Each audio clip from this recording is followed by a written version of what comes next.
Welcome to my channel. आज आम जानिबा सान बड़ संख्या। आम दुईटी संख्यार सान बड़ संख्या जानिबा। चलंतु डेरी नकरी स्टार्ट करिबा हमर आजिर एही पाठ्यक्रम को। मनेकर गोटे संख्या नेबा 7 आउ गोटे संख्या नेबा आमे 4 हला दुईटी संख्या रे सान बड़ संख्या जानिबा। 7 और 4 मध्य किए बड़ 7टा बड़, तेणु आमे 7 और 4 मझिरे ए चिन्हटी देबा। ए चिन्हर माने हला 7 4टारू बड़, तेणु फांका पटे 7 मुनिया चिन्ह पटे 4 रहा बोले 4टा सान, जो संख्या सान से पटे मुनिया। तेणु आम गोटे नेबा। मनेकर एपटे रहा 4 आउ गोटे पटे रहा 7, ये भितर कोटा बड़ आम जानलु पट्टी 7 बड़, तेणु 7। एबे आर माने कौन 7 4टारू बड़, 4 7टारू सान, तेणु आमे ए चिन्ह देलु। ए चिन्ह विषय बुझिले तापरे आमे जानिले दुईटी संख्यार चिन्ह सान चिन्ह बड़ चिन्ह। एबे आमे जानिबा दुईटी संख्या को तुलना करी केउ संख्याटी बड़ केउ संख्याटी छोट किपरि जानिबा। देख, प्रथम नियमटी है संख्या गुड़िक केते अंक विशिष्ट से गुड़िक जानिबा। 1 अंक 2 अंक 3 अंक वा 4 अंक। आमे संख्या गुड़िक केते अंक विशिष्ट देखिकी जानिबा। चलंतु यार उदाहरण गोटे नहीं आमे केते कौ संख्याटी बड़ कौ संख्याटी छोट बा सान आमे जानिबा। चलंतु उदाहरण गोटे नेबा। मने करंतु एटी अछि 25 आउ एटी अछि 8, एटी 25 एटी अछि 8। 25 केते अंक अछि 2टी आउ एपटे केते अछि 1 गोटे अंक, तेणु 25 बड़। देखंतु आ गोटे संख्या नेबा।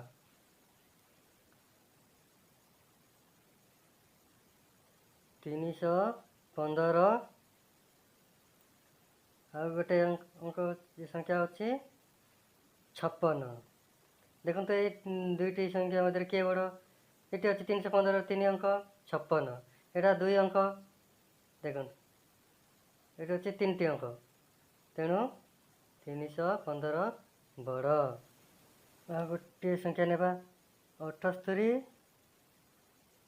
आउ 143। दुईटी संख्या मध्य किए बड़, एटी अछि 2 अंक एटा अछि 3 अंक, तेणु 3 अंक संख्याटी बड़, तेणु 143 बड़। आमे जानिले दुईटी संख्या को देखी सान बड़ जानी पारिले।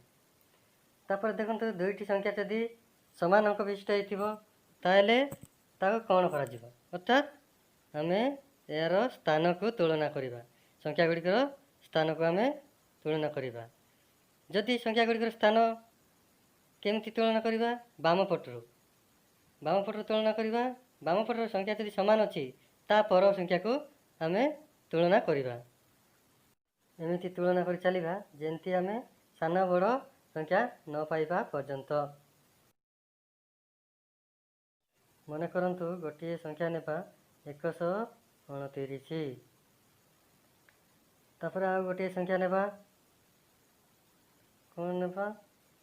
देखंतु 3 अंक विशिष्ट हला एपटे 129 आ गोटे संख्या नेबा 514।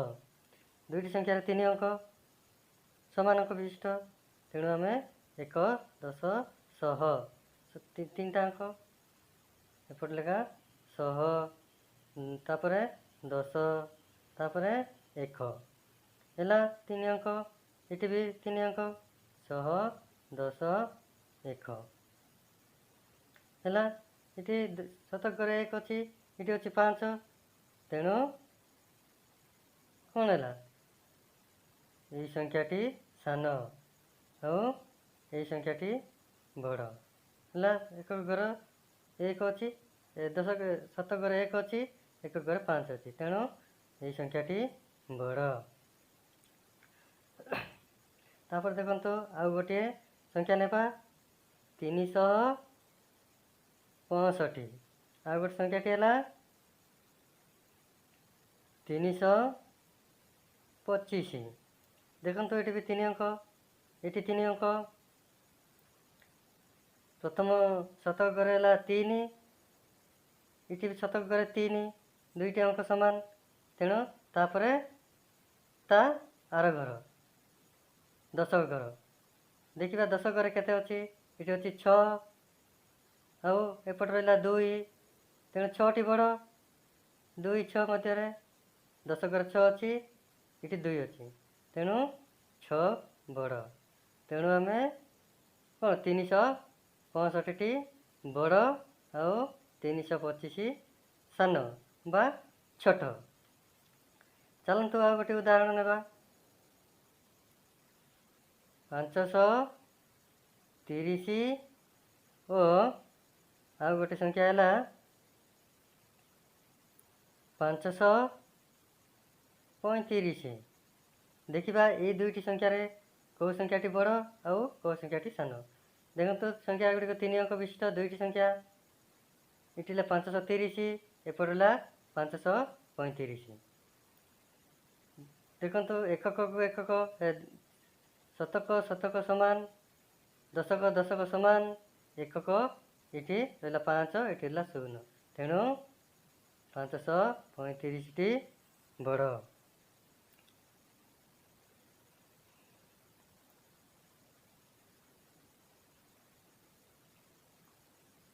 ତାପରେ ଦେଖିବା ଆମେ ଆଉ ଗୋଟିଏ ଉଦାହରଣ ନେବା। 415 ଆଉ 415। ଦେଖିବା ସଂଖ୍ୟା ଦୁଇଟି ମଧ୍ୟରେ କିଏ ବଡ଼ କିଏ ସାନ।